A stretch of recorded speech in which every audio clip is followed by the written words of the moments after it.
I got to get this out too. I'm so sick of the delusion that we have had since the pandemic.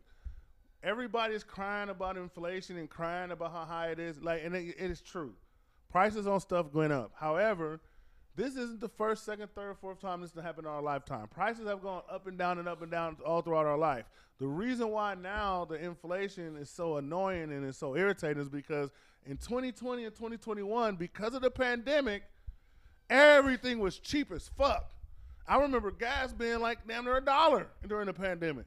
So for us to go to this $4 shit now, $6 in places now, it's a big contrast now. We had 2 years of it being sweet. It's like when you played the game. This is why this is why you can't please nobody in politics or anything right now with America right now. We played the game on easy for 2 years. In 2020, 2021, a little bit even 2022. We played the game on easy. Now the game is back on regular difficulty no more, and now niggas don't want to go back. Niggas don't want to go back to it no more. Motherfuckers got sitting on their ass eating crab balls, playing the PlayStation, like, man, I got work. Like, nobody wants to work. Nobody wants to do shit. Don't get me wrong. I'm feeling the inflation. Going and buying 2 items from the grocery store, you look up, it's $79.99. I get it. But hold on, the shit gonna go down once this inflation shit kind of get regulated. It don't matter who the president is either. Like I said, fuck the president. Focus on getting your money up.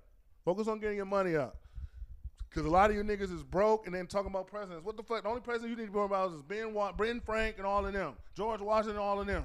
You worried about the wrong presidents and Not shit. Benjamin Franklin, but the other niggas for sure. Andrew Jackson. Andrew Jackson, all the presidents. You need to be worried about the real presidents. Not Biden, not Kamala, not Trump. Because if you're broke, then it don't matter who the president. You're fucked either way. You fucked either way. But you still have time to get a job. We got to talk about job. Yeah, turn around. Niggas scoffed at that.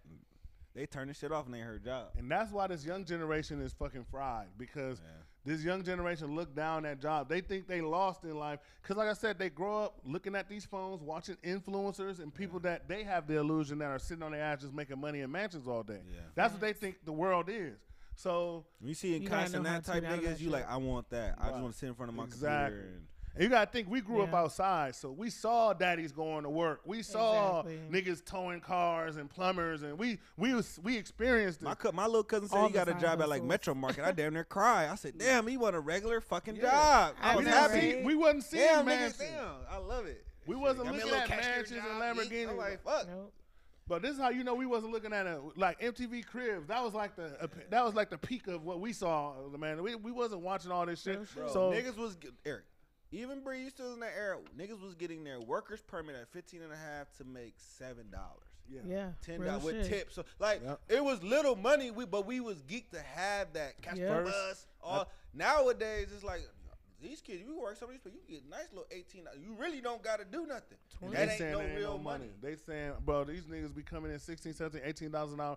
That ain't no money, because that's another reason why I don't like listening to people 16, complain. 17, you give me that much? What? No, and I don't really got paid money to them is there's never such thing as money, because the only way having enough money to them is being able to keep up with everybody around them. Exactly. And if somebody has something that they can't have, or if somebody's doing something they can't do, they don't have enough money. So therefore, it's never enough money, because every time you get money, you're just gonna be around people with more money. It's always gonna be somebody. So you go get your yacht. Guess what? Jeff Bezos come riding by with his big ass yacht.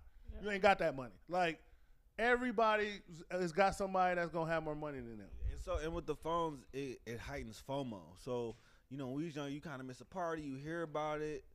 Then when we got a little older, people could start posting on Facebook. But now you on your phone all day. So if you gotta go to work and you 17 and this nigga stealing cars or partying or going to shit, you gotta really sit and watch that.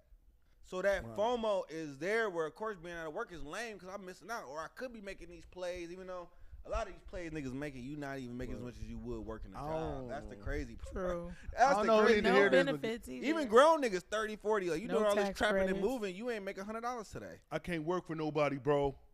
I'm just not built like that, bro. But niggas be built to be broke and struggling. I'm not built like that. Let me hold 10. Yeah, that's what I'm saying. The same niggas who tell you they not built like that will ask to stay at your house, will ask for money. Like, you built to ask nigga for shit. You built you built to sleep and be dependent on the next motherfucker, but you ain't built to work. Motherfuckers just lazy, and I'm sick of it. Agree. And here's the thing. It's about to get scary because these younger generations is starting to take over more and more and more of the jobs. I was watching the other day, like we always talk about, like, are you going to trust these young motherfuckers in 20, 30 years when they ride the planes and all the shit? There was just a situation the other day where 2 planes got put on the same course and it was like a miscommunication. They almost collided. It was like a Delta airline and somebody else almost collided and shit. And I'm like, I just feel like a lot of the quality shit, a lot of shit is about to go to shit with this younger generation taking over. I don't know if that's a accurate observation or is that just part of the process of getting older? Because maybe the generation before us said the same about us. Maybe as you get wiser, you see how naive the younger people are and just kind of think, true. oh, they're fucked. You know, so maybe this is just a circle of life I'm going through, or maybe y'all are just this fucked. I hope I'm wrong. I hope I'm just the old, out of touch, bitter, angry at the world nigga that's making a whole lot out of nothing. And I hope we all gonna be fine. I hope that's what it is. But reality, that's a great self-realization. Most people don't have that. We're definitely, we see everything in time. So I don't think our parents, when they was 30, because it is young, I'm old. I be saying all the time, I'm old. Because again, we see stuff. So if I'm on Twitter, I'm talking and I'm looking at niggas, I'm like, oh, this nigga is 12, 13, 14, 15. You know what I mean? So you're around it. So we really see how they think. Before it's kind of like, oh, you young niggas are stupid. But now I'm really looking like, oh, shit. Like, I'm around them. My sister's that age. The people that, my girlfriend kind of young. So I see how she think, her people think. And I'm like, oh, shit. Like, y'all are a little liberal and more soft. Y'all just softer than us. It's just a different world. So we start thinking, can you handle this hard pressure? And a lot of them can. Because there's still people that still under that ilk. But it's way, like I always say, really, COVID, it just took the veil down. So people like us who work or hustle, we're going to keep doing the same thing. But it's a lot of people. Even me, I'll be starting thinking, I don't really got to go to work today. I never really thought like that. I would always go. I never called off if I was sick. I was one of them niggas, they have to tell me, bro, take a day off. Unless I really have to do something. I just believed in just working, doing your shift. If you couldn't call in at a certain round, find coverage. I come from that era. Now it's niggas like, shit. My girlfriend go to work. I tell her to go to work. She'll work from home all week. I'm like, hey, go out, get out the house, have a little routine. But if you had that mind state, let me tell why you, do it? As somebody who has to deal with the hiring and firing process, the hardest thing to find right now in the workplace is a human being that can work 40 hours a week. I don't think y'all understand how hard it is to find functional human beings that can show up to work 40 hours a week. That's why I laugh at when people try to shit on jobs like, oh, I'm going to be an entrepreneur. Don't get me wrong. I love that a lot of people are preaching entrepreneurship. But if you can't work for 40 hours a week, what the fuck makes you think you have what it takes to grind out there and with a business? You're going to have to work almost twice that much if you want to be successful. At least 70. So that's my thing is like everybody talking about, so I'm going to hustle, I'm going to do it by myself, but y'all can't work the basic 40. Can't do the basic. The basic 40. We was doing 40 at 18. The basic 40. I'm like, soon as it was legal, 40. I mean, I'm telling you, they can't run a base. And it's mostly, from what I see, from the sample size, and I deal with a lot of them, it's mostly the guys. The guys are the worst. Now, here's the thing about the girls. The women, they'll be the A1 there every day, not miss a day, until either one or two things happen. I know what you're going to say.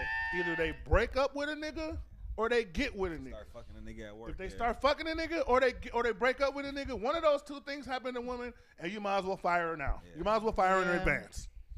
Might as well fire her in advance because she's pretty much useless from then on. And like, do not fuck the work boo, ladies. You can't. Every time. Like that's why I be trying to encourage the ladies. Like, hey, stop letting these relationships define y'all there to have your each other value back. in the workplace. That's it. Yeah, if y'all want to be just there to have each other back. Like, look, a lot of you women, y'all are in the workplace now. Y'all are leveling up now. Y'all are toe to toe with a lot of niggas in y'all field now. Y'all are doing y'all damn thing, and it's a salute to y'all. But at the same time, y'all have to understand that Stop letting your emotions get in the way of your bag. Stop letting these niggas trick you out of your position. I see it way too many times. You got nice up and coming women, got everything ahead of themselves, got everything planned, everything going out, and then a little trapper, little dreadhead, tatted up nose ring nigga comes along. Little fake ass mini broke future nigga comes along.